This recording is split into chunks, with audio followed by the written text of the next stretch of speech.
बालेश्वर जिलार मैत्री।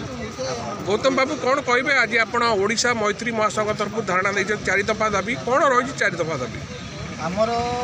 मैत्री हूँ माने केंद्र सरकार एक योजना जो आम बलि पड़ जाइए बर्तमान सरकार उदासीनतार प्रतिवाद स्वरूप आज आम आंदोलन सरकार आउ एक प्राइवेट कंपानी मधुचंद्रिका हेतु आम आज संपूर्ण भाव बलि पड़ जाइए ओडिशार 1500 मैत्री तार मुख्य कारण हूँ अन्य राज्य मानक सरकार ताकू निज हाथ को नहीं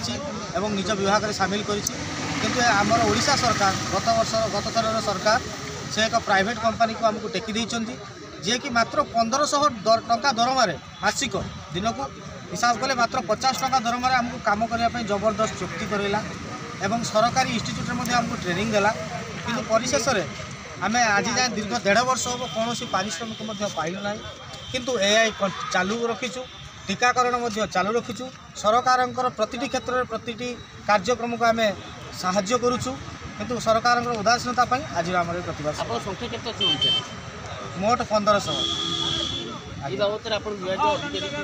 विभाग अधिकारी एवं मंत्री को गत थर सरकार को आम यही राजरास्तार दीर्घ 4 थर आम धारणा बसीचु समस्त केवल प्रतिश्रुति देइचंती किंतु प्रतिश्रुति समस्ते आप जानते सरकार प्रतिश्रुति बर्तमान पानी गार हो जाए जार प्रतिवाद स्वरूप आम ए वर्ष नुआ सरकार किसी आशा रखी आज पुणी आगे प्रतिवाद सभा सरकार नसुले आगे आगू आंदोलनात्मक पदक्षेप आम नेबा एवं भविष्य में आम राजभवन घेराव करवा विधानसभा घेराव करने लक्ष्य।